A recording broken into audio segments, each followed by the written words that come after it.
Welcome to The Explainer.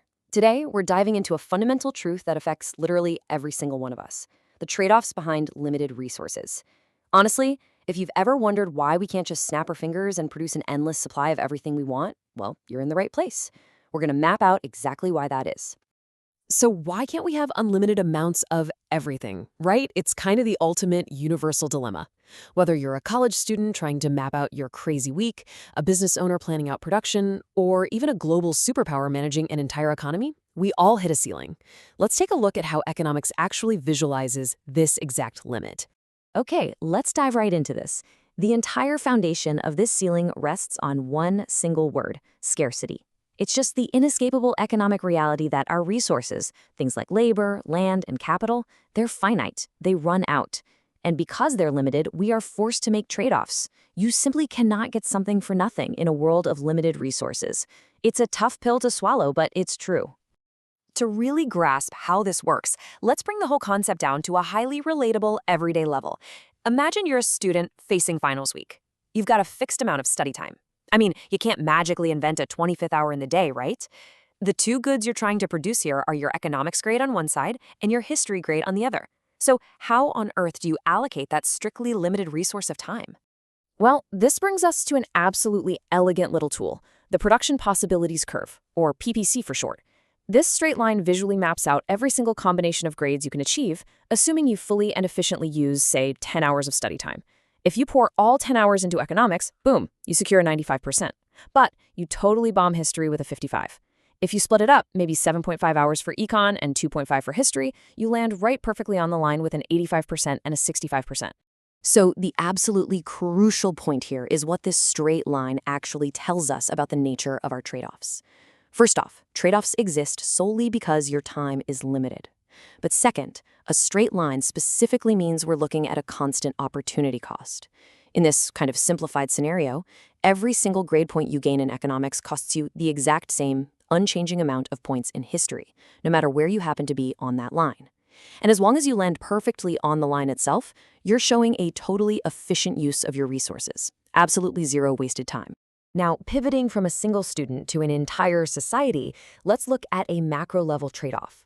Think about an economy dividing all of its resources between producing food and producing shelter. Now, what's really interesting about this is how the geometry completely changes.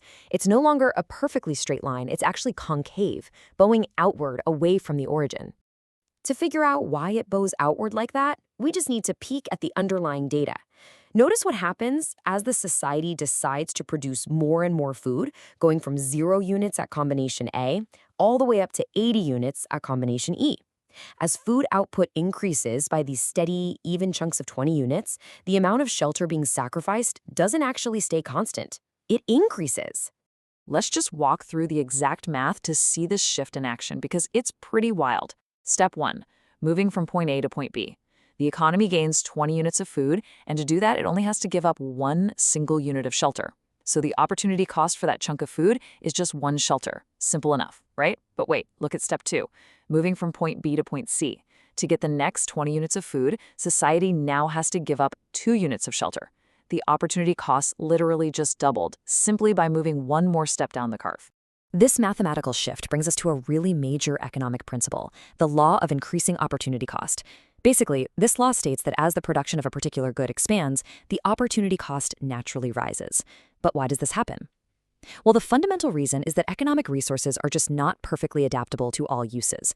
Think about it. A farm tractor is incredible for growing food, but it's pretty much entirely useless for building a house. And a master carpenter is highly skilled at building shelter, but you probably wouldn't want them managing a massive wheat harvest.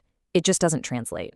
And this concept brilliantly illustrates the increasing sacrifices an economy has to make as it forcefully reallocates those specialized resources. You'll notice these increasing stair-step drops. As we move down the curve, we initially pull resources away from shelter that honestly weren't great at building anyway, so the cost is low.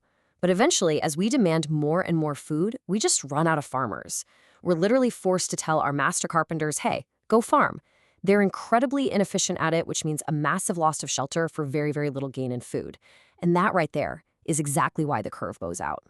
Now, let's step away from the perfect, neat theory of the curve for a quick second and look at messy reality.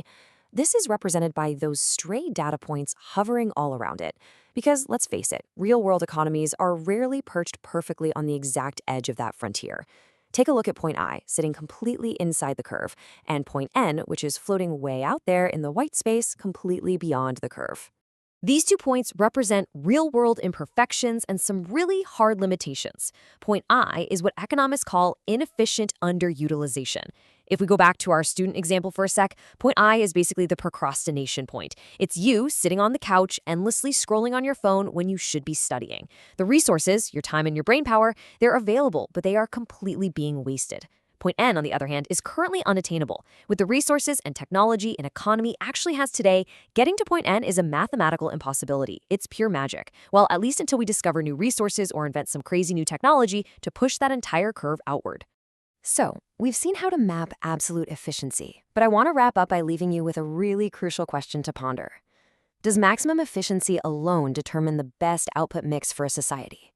The production possibilities curve is an incredible tool to show us the boundary of what is possible and what is strictly efficient. But honestly, it is entirely neutral on what is actually best. Whether society prefers to sit at a point with an abundance of shelter or down at a point with a wealth of food comes down entirely to our own societal preferences, our values, and our goals. The curve draws the boundary, but it is ultimately up to us to decide exactly where we want to live on it. Thank you so much for joining me for this explainer. Keep analyzing the trade-offs all around you.